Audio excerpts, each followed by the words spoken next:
1394. This is my first press conference as a senator, so you guys will tell me how I do. I appreciate the opportunity to address you today on this very important bill, 1394. You know, I have worked this summer with the governor on several of his transportation projects, and the governor and I agree that it's time for transportation to have equal status in terms of the needs and the priorities of the state budget as a very, very important core service. And this is not a new argument, clearly, but this is a new day, a new time for this argument, and I think a very timely discussion. And we all agree that a dedicated funding stream for transportation is vitally important for our Commonwealth to grow. My taxpayers in Hampton Roads like this project. I hope they do in Nova as well. The money stays at home in our communities. Let me just spend a minute talking about some of the benefits and the rationale and a few specifics, and then we'll take your question. Regarding Hampton Roads, this is a $330 million investment over a 6-year period. All of us know that funding transportation in our state, and in particularly acute in Hampton Roads, is I think at a very dangerously unfunded and underfunded level. We have the largest Navy and military base there in Hampton Roads, and in fact in the world. We have the world's best and one of the world's biggest ports, producing 1 out of 10 jobs in our Commonwealth. We have Virginia's oceanfront, which is the hub of Virginia tourism. And all of that is threatened with a needed evacuation or in times of natural or man-made crisis. We know that all commerce in our community has been slow with transportation problems over the last several years. And a recent survey of people in our area certainly agree that this approach makes a lot of sense. And I want to emphasize that it's not a tax increase. Clearly, Northern Virginia as well benefits from this, some $600 million over the 6-year period for our Commonwealth's economic and technology corridor, basically, for our entire state. And in fact, the capital of the nation, but the capital of the world. So transportation is also a cornerstone for public safety and for employment needs and jobs throughout our state. Just to give you a little bit of experience as a CEO of a large company in our state, we employed over 3,000 people a few years ago when I was with a large company here. And our experience was we wanted to build a third large building. We had 4 in the community, wanted to build a third, 650 jobs. Just couldn't do it because we couldn't get our associates in and out of that complex. So those jobs went to other states. We recently this summer, in working on this, I met with the Forestall Admiral, the commander of the Atlantic Fleet, and his words directly to us as legislators were, I cannot recommend to the Pentagon more investments in military assets in Hampton Roads because of the transportation problems that we have. And we've all seen other states wanting our carriers, wanting our airplanes, etc.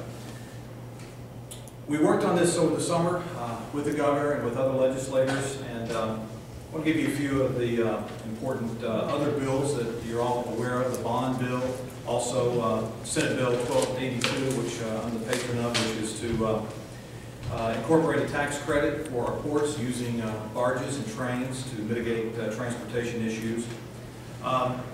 The bill has no economic impact until 2012, and that gives us time to incorporate efficiencies into government to pay for this bill. Just to kind of highlight it briefly for you, it's our sales tax, as you know, is about 5%. We return 1% to localities. The Transportation Trust Fund gets 0.5% of that. The local SOQ or Education Fund gets 1%, and local real estate property tax relief is at 0.125%. So the remaining discretionary fund of 2.375% is where we want to take this 0.25% for both Northern Virginia and for Hampton Roads. The money will stay in those communities, and I think that's vitally important. I'll make something clear, because in doing the math, and went through the numbers pretty quickly, it may sound like we're taking 0.25% out of the entire statewide sales tax. In fact, we're not. 0.25% out of the entire statewide sales tax would be about $220 million. Here we're talking about $140 million or so a year, because it's just focused on those 2 communities. Transportation, I believe, is an equal and essential service of government. We have a governor now willing and ready to invest in this area, as we've seen by many of his proposals. And we must clearly find a dependable pool of money that we can use for our transportation infrastructure. Now, these requests have been heard before. This is not a new discussion, but I think the times that we find ourselves in, the economic times we find ourselves in, creates a different opportunity for us to take advantage of this. The governor will push it. It's a jobs bill that will attract and retain jobs. It will attract and retain military assets into our community, and therefore we are excited about the bill and want to work very hard with our local communities to move this legislation forward. I also appreciate Delegate Iaquinta being here with us, and we enjoy the support of many of our other delegates and senators on this bill, and we'll hear it in the Finance Committee tomorrow morning. So that's it. What questions might we discuss? If it is a zero-sum game, sir, what resources or what core services are going to be losing money at the expense of transportation? Well, we talked about the percentage that already goes to education, the percentage that goes to local property tax relief, and to transportation. So that would not be affected. So yes, it does though affect the rest of the general fund, which is used for general purposes, non-transportation estates. So there is some reduction of that. There's no question about that. So I guess the question I'd have to follow up then is, could teachers potentially lose jobs, public safety officers lose their positions because we don't have money to support their livelihoods? Or how would you view this? Yeah, it's an interesting argument about teachers. In fact, I just want to take a second here on that particular kind of a point of personal privilege, if I may, on that. You know, we as Republicans sometimes, when we start talking about taking money from the general fund, it's often discussed about the teachers, that we don't have service sensitivities. My mom was a teacher, my sister was a teacher, my wife was a teacher, my daughter was a teacher. I understand the plight of teachers, and I think they're missionaries in many ways. It's a wonderful job, it's a wonderful career, and I agree with the President. We should encourage people to take those jobs. But I do think that there are efficiencies that can be found. We know we found efficiencies this summer in VDOT. We know there are efficiencies in Medicaid, the area I have a lot of knowledge in. I think we're one of the least managed states in the country on Medicaid. We use some of the least best practices known across the state, and we can do a far better job there. So there are other areas to cut besides education, and there's probably efficiencies in education as well. There's still a lot of debate about that as well. So I believe this is a small number for a $30 billion overall budget, and I believe it's a number that we can manage too. Thank you. Have your localities weighed in on this at all to you? And, you know, because obviously that representative is coming from something. Yes. Yeah, you know, we've had different discussions with mayors, and we're still in those discussions right now. I've spoken with 4 mayors since this time last night on this topic. You know, trying to make sure that we're all together, we're all focused on this point. I can't speak for them. I would suggest that you follow up with them. But I will tell you, in my community, you know, I was elected just a year plus ago, and my community is very much behind this. We have tremendous support. I was elected on an issue of how are we going to deal with transportation without raising taxes. And this is, I think, one of the stronger plans, this plus the governor's bond plan to accomplish that. Yes? Senator Sasslaw and some of the other Democrats have said that, you know, you have heard this, that they don't want to take money out of the general fund. What are the prospects of getting this done to say? Well, it's going to be tough. Hopefully you'll be at the discussion and the debate tomorrow. But I think it's timely, I think it's important, and I think that we all agree that transportation is a core service to create jobs, to allow for consolidation of our military assets here in Virginia, as opposed to those assets going into other states. So I think at the end of the day, this will help our communities.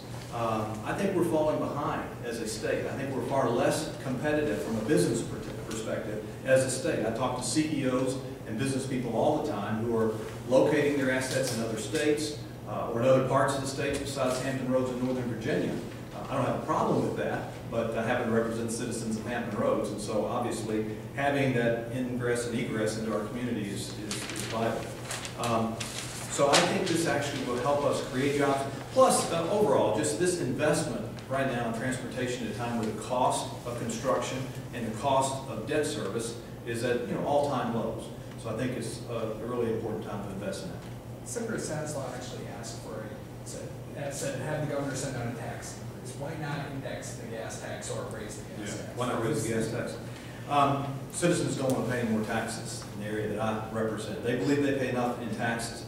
You know, even the federal government doesn't want to raise the gas taxes right now. Even our Democratic leadership in the federal government won't raise federal gas taxes. I think it's a bad time. But you know what? If they want to put a bill out to raise taxes, put a bill out. Let's have an open debate about that. But I think it's an anti-business bill, really, to raise taxes at this time. No one thinks it's a good idea to do that. We could see gas prices over $4 this summer. That's what some of the experts are saying. I'm not an expert in that area. I think at the end of the day, taxpayers are saying, we spend enough money in government, now you, as leaders, take tough positions and prioritize where we're going to spend this money. And that's what I'm here to do. Let's see, we get right back over. Do you view the proposal by three Northern Virginia Republicans to tax out-of-state corporations and in-state corporations? Do you view that as a tax increase, or do you view that as a fairness measure? You know, I have to take a harder look at that. I would be happy to get back with you, but I need to study that proposal just a little bit more. Ross, let's make sure we do follow up on that one. Yes, sir. Senator, the projections here for the next 7 years, looks like it's roughly about $1.1 billion between these two areas. Is that a law that's going to be in effect in perpetuity, or change, I should say? It's going to be effective in perpetuity, it's not just a 7-year. No, look, it's a 6-year, this particular proposal is for 6 years. What happens beyond that, I can't tell you. I don't think we'll be finished at the rate of need for transportation over $1 billion a year. I don't think we'll be finished by any means with our transportation investments and transportation infrastructure. I hope we can continue to find efficiencies in government. That should be our job. Just like Virginia families have to find efficiencies every day in what they do. It's my belief, coming from business, that when we dig down and drill down into these organizations, we will find efficiencies. I said earlier, you know, that Medicaid is, could be managed, I think, far more in tune with other states. We saw the audit that happened to find hundreds of millions in VDOT. There's some discussion about, you know, their money left behind every year in school districts and many of the school districts across the state. So I think it's our job to invest in these essential services at this time. Just so I'm clear, because you said this would establish a regular revenue stream. So Yes. a regular revenue stream for a finite period of time, not beyond that. That's right. This plan is for 6 years. Doesn't mean we won't have another plan in a few years, but this plan is for 6 years.